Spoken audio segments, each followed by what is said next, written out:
আসসালামু আলাইকুম। আমার নাম মুমতাহেনা। আমি এই হাসপাতালের নার্স। বিগত ৯ বছর যাবৎ কাজ করছি।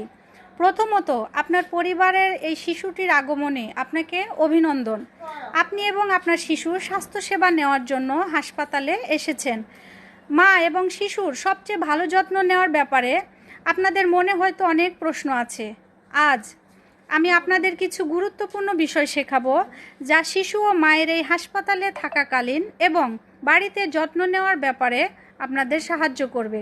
এই কেয়ার কম্পানিয়ন প্রোগ্রামটি স্বাস্থ্য অধিদপ্তরের ডিজিএইচ পক্ষ থেকে আমাদের হাসপাতাল দ্বারা আয়োজন করা হয়েছে।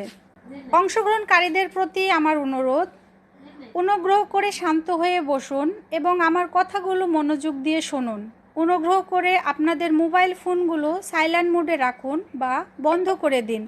যদি আপনার অন্য কোনো কাজ থাকে, কাউকে বিরক্ত না করে আপনি বাইরে গিয়ে কাজটি করে আসুন। সব কৌশলগুলো ভালো মতো শেখার জন্য সেশনটাতে শেষ পর্যন্ত থাকুন। স্ক্যানু সম্পর্কে বলবো।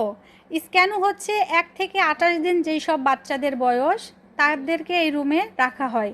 স্ক্যানু হলো হাসপাতালের একটা বিশেষ ইউনিট, যেখানে ওই সকল নবজাতক শিশুদের বিশেষ যত্ন নেয় যারা সময়ের অনেক আগে জন্ম নেয়, 2.5 কেজির কম ওজন নিয়ে জন্ম নেয়, অসুস্থ ও দুর্বল। নবজাতক শিশুদের জটিলতাগুলোর সুব্যবস্থা নিতে স্ক্যানু বিশেষভাবে সাজানো হয়েছে। স্ক্যানু কিভাবে শিশুকে সাহায্য করে? শিশু সাহায্য পাবে শ্বাস প্রশ্বাসের জন্য, খাওয়ানোর জন্য, শরীর গরম রাখার জন্য, চিকিৎসার জন্য। আপনি যদি শিশুর শরীরে বিভিন্ন ধরনের টিউব দেখতে পান, তবে দুশ্চিন্তা করবেন না, এগুলো শুধুমাত্র শিশুর চিকিৎসার জন্য।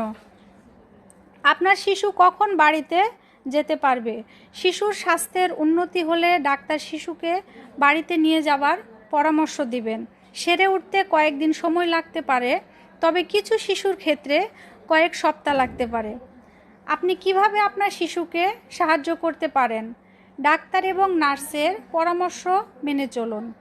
কিভাবে আপনার শিশুর যত্ন নিতে হবে সেটা শিখে নিন। শিশুকে বাড়িতে নিয়ে যাওয়ার জন্য তাড়াহুড়া করবেন না, ধৈর্য ধরুন। কিছু কিছু ফুল ফুটতে সময় লাগে। স্ক্যানুতে স্বাস্থ্যসম্মত আচরণ। স্ক্যানুতে থাকা শিশুরা এমনিতেই দুর্বল এবং অসুস্থ। এই শিশুদের আরও সংক্রমণ থেকে রক্ষা করার জন্য মা এবং পরিচর্যাকারীগণ অবশ্যই সাবধান থাকবেন। স্ক্যানুতে প্রবেশ করার আগে পরিষ্কার পরিচ্ছন্নতা বজায় রাখুন। প্রতিদিন গোসল করুন, পরিষ্কার জামাকাপড় পরুন, নখগুলো কাটুন। এক সময়ে শুধুমাত্র একজন পরিচর্যাকারী দেখা করুন। যদি আপনি অসুস্থ থাকেন, তবে দেখতে যাবেন না। সুস্থ কাউকে শিশুর পরিচর্যা করতে বলুন। সংক্রমণগুলো প্রতিরোধ করুন। স্ক্যান ওয়ার্ডের জন্য নির্ধারিত গাউন, স্যান্ডেল, টুপি এবং মাস্ক পরুন। সাবান ও পানি দিয়ে আপনার হাতগুলো ধুয়ে নিন। অন্যের ব্যবহার করা জিনিসপত্র ধরবেন না। পরিষ্কার পরিচ্ছন্ন থাকুন। সংক্রমণগুলোকে শিশুর থেকে দূরে রাখুন। শিশু সুরক্ষার জন্য হাত ধোয়া গুরুত্বপূর্ণ একটি বিষয়। আপনার হাতগুলো কি পরিষ্কার? না, আপনি সারাদিন মানুষ এবং বিভিন্ন জিনিস ধরেন, অদৃশ্য জীবাণুগুলো আপনার হাতে লেগে থাকতে পারে। তো অবশ্যই সাবান দিয়ে হাত ধুয়ে তারপরে বাচ্চাকে বুকের দুধ খাওয়াবেন। এই জিনিসটা অবশ্যই আপনারা মনে রাখবেন। ধন্যবাদ সবাইকে।